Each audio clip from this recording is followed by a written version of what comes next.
আমাদের নবী সাল্লাল্লাহু আলাইহি ওয়াসাল্লাম তার মেয়ে ফাতিমা রাদিয়াল্লাহু আনহাকে বলছেন, হে ফাতিমা, হে আমার কলিজার টুকরা মেয়ে, হে আমার কলিজার টুকরা মেয়ে, তুমি শোনো, পৃথিবীতে আমার কাছে যা চাওয়ার তুমি চেয়ে নাও, পরকালে আমি তোমার কোনো হেল্প করতে পারছি না। অথচ আমরা জানি নবী সাল্লাল্লাহু আলাইহি ওয়াসাল্লাম সবার জন্য কি করবেন? সুপারিশ করবেন, সেটা অন্য বিষয়। তোমাকে তোমার হিসাব একাই দিতে হবে, নবী সাল্লাল্লাহু আলাইহি ওয়াসাল্লাম এটা বলছেন। একদিন তিনি বাসায় ঢুকলেন, দেখছেন আয়েশা রাদিয়াল্লাহু আনহা কান্নাকাটি করছে। আয়েশা বলে রাখি, আয়েশা রাদিয়াল্লাহু আনহা সম্পর্কে আমাদের নবীজি বলেছেন, তাকে প্রশ্ন করা হচ্ছে, আপনি পৃথিবীতে সবচেয়ে বেশি কাকে ভালোবাসেন? তিনি বলছেন আয়েশাকে। তারপরে কাকে ভালোবাসেন? আবু বকর। তারপর কাকে ভালোবাসেন? ওমর। কথা বুঝতে পারছেন? সেই আয়েশা রাদিয়াল্লাহু আনহা বাসায় কান্নাকাটি করছেন। তিনি বলছেন, কি জন্য কাঁদছো হে আয়েশা? আয়েশা রাদিয়াল্লাহু আনহা বলছেন, জাহান্নামের আযাবের ভয়ে আমি কাঁদছি। কি হবে ইয়া রাসূলুল্লাহ আমাদের শেষ হলো? তখন আল্লাহর নবী তার স্ত্রীকে বলছেন, যাকে তিনি সবচেয়ে বেশি ভালোবাসেন, তাকে বলছেন, তিনটা ক্ষেত্র বা তিনটা জায়গা আছে যখন পৃথিবীর কোনো মানুষকে চিনতে পারবে না পরকালে, এমনকি আমিও তোমাকে চিনতে পারবো না। সেটা কি? যখন এই যে মিজানের পাল্লাটা দাঁড় করানো, এই যে এটা ভারী হচ্ছে না হালকা হচ্ছে, এই সময় কেউ কাউকে চিনবে না, কারো কথা কারো মনে থাকবে না। যে গার্লফ্রেন্ডের জন্য আপনি জীবন দিচ্ছেন তার কথা আপনার মনে থাকবে না। যে স্ত্রী সন্তানের জন্য আপনি সারা জীবন দুর্নীতি করে গেলেন তার কথা আপনার মনে থাকবে না। এমনকি যে স্ত্রীর কাছে আপনি অনেক প্রেমময় স্বামী, সেও আপনার কথা মনে রাখবে না যখন মিজানের পাল্লাটা উঁচু করা। দুই, যখন আমল নামা ছুড়ে দেওয়া হবে, আমল নামা এভাবে উন্মুক্ত করে ছুড়ে দেওয়া হবে, ইকরা কিতাবাক, তুমি আজকে তোমার কিতাব পড়ো, ওয়া কাফা বিনাফসিকা আল-ইয়াওমা আলাইকা হাসিবা, আজকে তুমি নিজেই তোমার নফসের হিসাব নেওয়ার জন্য যথেষ্ট। এই সময় আয়েশা আমি তোমার কথা মনে রাখতে পারবো না। একটা হচ্ছে যখন মানুষ পুল সিরাত পার হবে, তখন কেউ কারো কথা মনে রাখবে না। এখান থেকে শিক্ষা কি? নূহ আলাইহিস সালামের পরিবারের সদস্য হয়েও তারা আল্লাহর আনুগত্য না করার কারণে জাহান্নামে যাচ্ছেন। লূত আলাইহিস সালামের পরিবারের সদস্য হয়েও ঈমান না আনার কারণে তারা কি করছেন? জাহান্নামে যাচ্ছেন। আমাদের শিক্ষা হচ্ছে আমাদের পরিবারগুলোর, যে আমাদের এই বংশ, আমাদের এই যে টাকা পয়সা, স্ট্যাটাস, রং, হ্যাঁ, বাড়ি গাড়ি, পলিটিক্যাল পদ, কোনো কিছুই আমাদেরকে আল্লাহর আযাব থেকে বাঁচাতে পারবে না যদি আমরা প্রকৃত মুসলিম মুমিন না হতে পারি। তো পরিবারের সদস্যদেরকে আল্লাহ পাক ঈমানদার হওয়ার তৌফিক এনায়েত করুন। এবার আসুন সামনে, আরো সামনে যান। দেখেন ওই যে ইব্রাহিম আলাইহিস সালাম, মনে আছে? বাবা হচ্ছে ওই সমাজের সবচেয়ে বড় লিডারের ডান হাত, নমরুদের ডান হাত। সে হচ্ছে মূর্তি পূজারীদের সর্দার, মানে মূর্তি সে বানাতো, স্ট্যাচু মেকার। ইব্রাহিম আলাইহিস সালামকে আল্লাহ পাক ওই ঘরেই জন্ম দিয়েছেন যেখানে তার বাবা একজন শিরকের কাণ্ডারি। ইব্রাহিম আলাইহিস সালাম তাকে বোঝানোর চেষ্টা করলেন, বাবা এটা শিরক, এটা শয়তানের কাজ, এখান থেকে ফিরে আসো, আমি তোমার জন্য আল্লাহর কাছে দোয়া করবো ইত্যাদি। বাবা তার কথা শুনলো না। এটা তো এমন না যে তিনি শুধু একবার বলেছেন, তিনি হয়তো বলতেই ছিলেন, একদিন দুই দিন না, কিন্তু বলতেই আছে। এক পর্যায়ে বাবা তাকে বের করে দিলেন বাসা থেকে, ফাহজুরহুম। এরকম করে ইব্রাহিম আলাইহিস সালামকে বের করে দেওয়া। কিন্তু তিনি বললেন, সালামুন আলাইক, বাবা আপনার উপর শান্তি বর্ষিত হোক, হ্যাঁ আমার আব্বা আপনার প্রতি শান্তি বর্ষিত হোক, আমি আল্লাহর কাছে আপনার জন্য দোয়া করব। পরে যখন আল্লাহ পাক তাকে বললেন যে কোনো মুশরিকের জন্য তোমার দোয়া করার সম্ভাবনা পাবে না, তখন থেকে ইব্রাহিম আলাইহিস সালাম দোয়া করা বন্ধ করে দেন। এখানে দেখেন ছেলে, একজন যুবক ছেলে, তার মধ্যে ঈমান এসেছে, সে তার পরিবারের চলমান শিরকের বিরুদ্ধে কথা বলছে, প্রয়োজনে সে সেখান থেকে স্কিপ করেছে, তাকে বের করে দেওয়া হয়েছে, সে চলে গেছে, তারপরেও কিন্তু তাওহীদের সাথে শিরকের আপোষ করে নেয় ইব্রাহিম আলাইহিস সালাম। সামনে যান, ওই যে তার স্ত্রী হাজরা আলাইহিস সালাম তার সন্তান এবং স্ত্রীকে রেখে আসছেন কোথায় বলেন? মক্কায়, তাই না? মরুভূমিতে, খাবার নাই, পানিও নাই। এখন ইব্রাহিম আলাইহিস সালাম চলে যাওয়ার সময় তার স্ত্রী বলছেন যে আপনি কি আল্লাহর আদেশেই আমাকে ছেড়ে যাচ্ছেন? তিনি বলছেন হ্যাঁ। তখন তিনি বলছেন আল্লাহ পাক আমাদেরকে ধ্বংস করবেন না ইনশাআল্লাহ। এখানে খেয়াল করে দেখেন, তারপর সাফা মারওয়া সাই করলেন, জমজম কূপ পানি বের হলো, সেখানে কমিউনিটি গড়ে উঠলো। ইসমাইল আলাইহিস সালামের ঔরস থেকে পরবর্তীতে মুহাম্মদ সাল্লাল্লাহু আলাইহি ওয়াসাল্লামের জন্ম হয়েছে ওই ট্রাইবের মধ্যেই।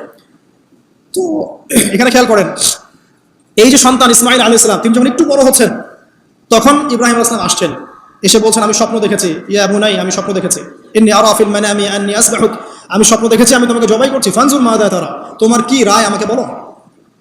তো এখন ইসমাইল আলাইহিস সালাম বলছেন, কিশোর ইসমাইল, ইয়া আবাতি, হে আমার বাবা, ইফআল মা তুমার, আপনি সেটাই করেন যা আল্লাহ আপনাকে আদেশ করেছেন। সাতাজিদুনি ইনশাআল্লাহু মিনাস সাবিরিন, ইনশাআল্লাহ আপনি আমাকে সবরকারী পাবেন। কার কথা এটা? ইসমাইল আলাইহিস সালামের কথা। এখন খেয়াল করে দেখেন, ইসমাইল আলাইহিস সালামকে কিন্তু তার বাবা 24 ঘন্টা কাছে রেখে মানুষ করেন নাই, কারণ তিনি থাকতেন ওই যে প্যালেস্টাইনে, সেখানে আরেকজন স্ত্রী আছেন সারা আলাইহিস সালাম, আসা যাওয়া করতেন। মূলত তাকে মানুষ করেছে তার মা হাজারা আলাইহিস সালাম, যেই সবরকারী, আল্লাহর প্রতি তাওয়াক্কুলকারী মা বলেছিল, আল্লাহ যদি আপনাকে আদেশ করে থাকেন আমাদেরকে ছেড়ে যাওয়ার জন্য, সেই আল্লাহ আমাদেরকে ধ্বংস করবেন না। ওই যে তাওয়াক্কুল, ওই যে সবর, তার গর্ভ থেকে আল্লাহ পাক জন্ম দিয়েছেন ইসমাইল আলাইহিস সালাম। যেমন মা তেমন সন্তান। যে সন্তান বলছে আমাকে জবাই করতে যদি আল্লাহ পাক আদেশ করে থাকেন আপনি করেন। তো ঘরের মধ্যে স্ত্রীরা, আমাদের ঘরের স্ত্রীরা যদি হাজেরা আলাইহিস সালামের মতো না হতে পারে, সবরকারিনী এবং আল্লাহর প্রতি তাওয়াক্কুলকারিনী, আমাদের বোনেরা, আমাদের মায়েরা যদি হাজেরা আলাইহিস সালামের মতো সবরকারিনী হতে না পারে, আল্লাহর প্রতি তাওয়াক্কুলকারী হতে না পারে, তাহলে তাদের গর্ভ থেকে কশ্চিনকালেও ইসমাইলের জন্ম হবে না। কথা বুঝতে পারছেন? তাদের গর্ভ থেকে কশ্চিনকালেও ইসমাইলের মতো সন্তানের জন্ম হবে না এবং ইসমাইলি প্রজন্ম গড়ে উঠবে না। এই জন্যই আপনি তাকিয়ে দেখেন ম্যাক্সিমাম পরিবারের সন্তান এখন বেলাইনে চলে গেছে। কারণ কি জানেন? মায়ের সমস্যা আছে। শুধু বাপেই সমস্যা থাকে না, মায়েও সমস্যা থাকে। মায়ের ফিতরাত সন্তানের মতো চলে আসে। তো নারীরা যদি আল্লাহর আনুগত্যশীলা না হয়, মুমিনা মুসলিমা, 5 ওয়াক্ত নামাজ পড়া, লজ্জাস্থানের হেফাজত করা, খাস পর্দা করা, হ্যাঁ, স্বামীর আনুগত্যকারী, প্রেমময়ী, তারা যদি না হতে পারে, সবরকারিনী, তাওয়াক্কুলকারিনী, তাহলে ওই মাদের গর্ভ থেকে আপনি ইসমাইলের মতো সন্তান কিন্তু পাবেন না। ইল্লা মাশাআল্লাহ, ইল্লা মাশাআল্লাহ। আরো সামনে যান, দেখেন নবী মুসা আলাইহিস সালাম একজন ব্যক্তিকে একটা ঘুষি দিয়েছেন, সেই ব্যক্তি ওইখানে স্পট ডেড। আর ফেরাউনের লোকজন তাকে ধাওয়া করছে। মুসা আলাইহিস সালাম মিশর থেকে চলে গেলেন মাদিয়ান নামক জায়গায়। মাদিয়ানে আরেকজন নবী আছেন, তার নাম হচ্ছে শুআয়ব আলাইহিস সালাম। সেখানে গিয়ে তিনি গাছের নিচে বসে আছেন। দেখলেন দুজন মেয়ে দূরে দাঁড়িয়ে আছে, পানি নেওয়ার মতো চান্স পাচ্ছে না। ওই কওমের লোকজনের শক্তি বেশি, তো তিনি একটু শক্তিশালী ছিলেন, মুসা আলাইহিস সালাম। তিনি গেলেন, গিয়ে শক্তি খাটিয়ে ওদেরকে পানির ব্যবস্থা করে দিলেন। দিয়ে আবার সেই গাছের এখানে এসে বসলেন, বসে আল্লাহর কাছে দোয়া করছেন, রব্বি, হে আমার রব, লিমা আনজালতা ইলাইয়া মিন খাইরিন ফাকির। এখানে কিন্তু তার কোনো গৃহ নাই, থাকার জায়গা নেই, খাবার কিছু নাই, কোনো পরিচিত কেউ নাই, একদম নিঃস্ব শূন্য হাতে হাত উঁচু করে আল্লাহর কাছে বলছেন, রব্বি ইন্নী লিমা আনজালতা ইলাইয়া মিন খাইরিন ফাকির। হে আল্লাহ, আপনি আমার উপর যে অনুগ্রহটা বর্ষণ করবেন, আমি এর জন্য ভিখারি হয়ে বসে আছি। এবার আল্লাহ পাক ওই একটা মেয়েকে পাঠালেন। ওই মেয়েটা আসলো লাজুক ভঙ্গিতে, লজ্জাশীলতা, চোখ নিচু করে। এই যে এখনকার এই যে ব্লাউজ ছাড়া শাড়ি পরা জেনারেশন না, এরা চক্ষু নিচু করে আসলেন। এই হাঁটাটাকে আল্লাহ পাক প্রশংসা করেছেন। সে লজ্জাশীলতার সাথে হেঁটে আসলো, এসে মুসা আলাইহিস সালামের সামনে দাঁড়িয়ে চক্ষু নিচু করে বলল যে আমার বাবা আপনাকে ডাকছেন, আমার বাবা আপনাকে ডাকছেন। এই লজ্জাশীলতা মেয়েদের মধ্যে কোথায় পাবেন এখন? একটা হাদিস আছে, যখন তোমার মধ্যে লজ্জা থাকবে না, তোমার দ্বারা যে কোনো পাপ করা সম্ভব। হাদিস আছে, যে কোনো পাপ করা সম্ভব। বিকিনি পরে কয়েকদিন পর ঘুরবে এরা, আমি বলে দিচ্ছি, দেখে নিন ইনশাআল্লাহ। এবং এই আন্দোলন করতে করতে এক পর্যায়ে এমন একটা অবস্থা হবে, দেখবেন যে ওটা পরেও রাস্তায় ঘুরছে। মানে ওরা দেশটাকে ওই আমেরিকান এবং ব্রিটেনদের পশ্চিমা সংস্কৃতির রঙে সাজাতে চায়। আর এই নোংরা অসভ্যতার নাম দিয়েছে প্রগতিশীলতা। শয়তান অনেক বেশি প্রগতিশীল ছিল এবং এখন আছেও। ওই মেয়ের হেঁটে আসাটাকে আল্লাহ প্রশংসা করছেন। আসার পরে তিনি যখন বলছেন আমার বাবা আপনাকে ডাকছেন, তিনি গেলেন, তখন ওই শুআয়ব আলাইহিস সালাম বলছেন যে আমার এই দুই মেয়ের মধ্যে একজনকে আমি তোমার সাথে বিয়ে দিতে চাই। মুসা আলাইহিস সালাম সেখানে বিয়ে করলেন। শর্ত হচ্ছে 8 থেকে 10 বছর, 8 থেকে 10 বছর তাকে তার ফার্মে চাকরি করতে হবে, কৃষিকাজ মানে গবাদি পশুর। এখানে 8 থেকে 10 বছর তাকে সার্ভিস দিতে হবে, এটাই মোহর। তো এটা আমি এখন বুঝি যে মুসা আলাইহিস সালামকে আল্লাহ পাক এই যে রাখালির কাজ করিয়েছেন কেন জানেন? কারণ এই কাজগুলো মানুষের ধৈর্য বাড়ায়। মুসা আলাইহিস সালামকে পরে আল্লাহ পাক বড় একটা দায়িত্ব দিবেন, এই কারণে তাকে ট্রেনিং দিচ্ছেন এখানে। তাকে আরো বড় একটা জাতিকে সামলাতে হবে যারা আরো অনেক বেশি উদ্ধত, অনেক বেশি গবাদি পশুর মতো। তারা কারা? ওই যে বনু ইসরাইল। চোখের সামনে দেখলো আল্লাহ পাক ফিরআউনকে ডুবিয়ে দিলেন, তারপর 40 দিনের মধ্যে আবার শিরক করা শুরু করে দিল। আমাদের নবী মুহাম্মদ সাল্লাল্লাহু আলাইহি সাল্লামকে একজন কষ্ট দিয়েছিল। তো কষ্টটা এত ডাইরেক্ট দিয়েছে, এসে বলেছে আপনি ইনসাফ করেন, হে মুহাম্মদ সাল্লাল্লাহু আলাইহি ওয়াসাল্লাম, আপনি ইনসাফ করেন, আপনি ইনসাফ করছেন না। তো সাহাবীদের চোখ মুখ লাল হয়ে গেল যে এত বড় কথা নবীকে বলে। তখন নবী সাল্লাল্লাহু আলাইহি ওয়াসাল্লাম বলছেন, দাঁড়াও, আমার ভাই মুসাকে তার কওম আরো অনেক বেশি কষ্ট দিয়েছে। মানে মুসা আলাইহিস সালামের কষ্টের কথা চিন্তা করে আমাদের নবী সান্ত্বনা নিচ্ছেন, এটা তো কিছুই না। মুসা আলাইহিস সালামকে তার কওম আরো অনেক বেশি কষ্ট দিয়েছে। তো এই কওমকে সঠিক পথে চালানোর জন্য আল্লাহ পাক 8 বছর তাকে রাখালি করিয়েছেন। আপনারা জানেন কিনা জানি না যে বেশিরভাগ নবী কিন্তু কৃষিকাজ করেছেন, এটা জানেন?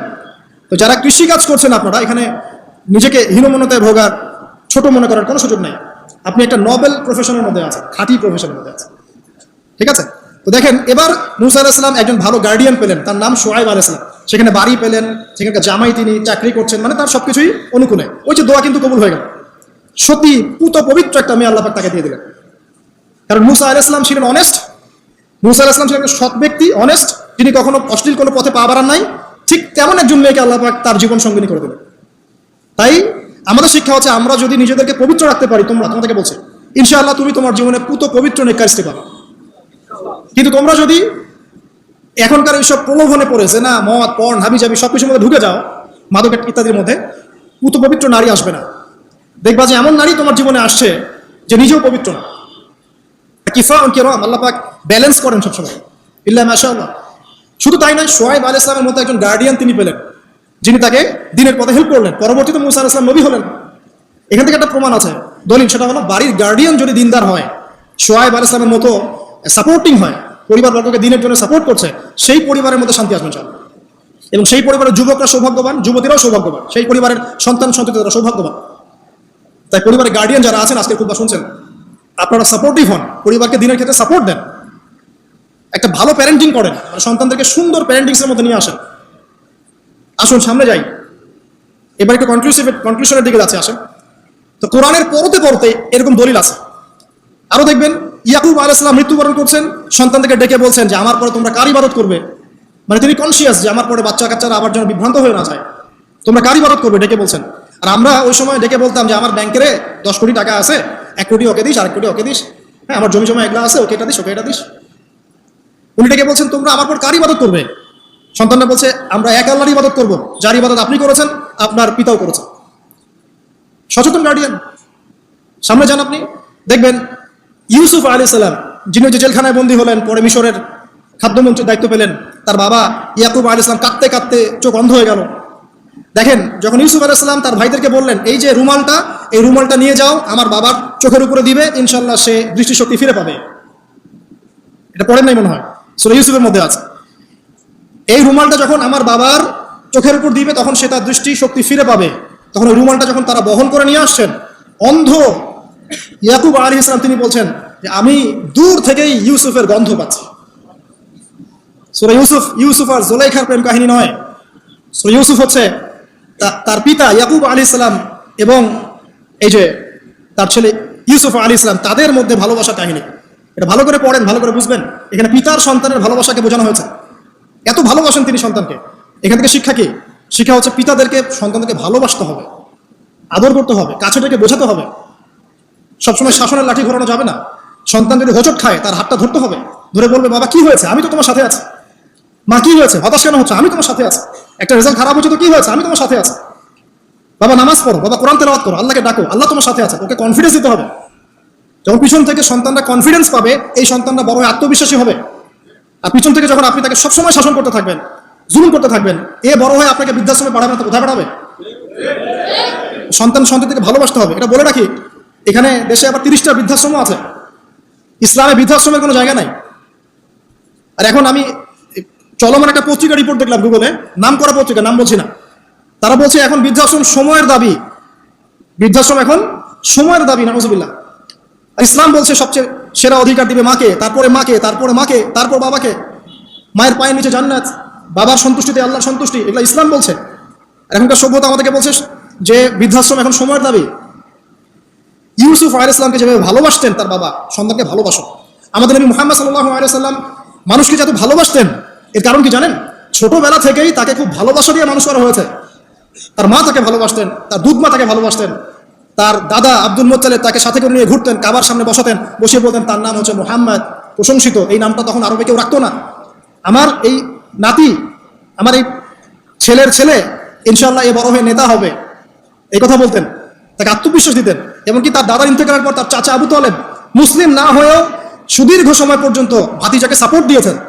এই সাপোর্ট দেয়, কনফিডেন্স, এগুলো খুব ইম্পর্টেন্ট। এগুলোর ঘাটতি যখন হবে, তখন এই যুব সমাজ পরিবারের সদস্যরা ফেড আপ হয়ে যাবে, মানসিক কষ্টে ভুগবে, মাদকের কাছে যাবে, অন্য একটা মেয়ের কাছে যাবে, পণে যাবে, আপনার মিউজিক্যাল ইনস্ট্রুমেন্টের কাছে যাবে। ঠিক আছে, আমরা শেষ করছি। এখান থেকে একটা শিক্ষা হচ্ছে যে আমাদের পরিবারের সদস্যদেরকে ভালোবাসা এবং তাদের প্রতি কনফিডেন্স দেয়া, তাদেরকে আল্লাহর পথে চলতে সাহায্য করা। ইনশাআল্লাহ দেখবেন যে তারা আপনাকে সম্মান করবে, আপনাকে একজন বন্ধু মনে করবে, যে না আমার পাশে কেউ আছে, আমি একা নই, এমনটা ফিল করবে। এটা খুব ইম্পর্টেন্ট।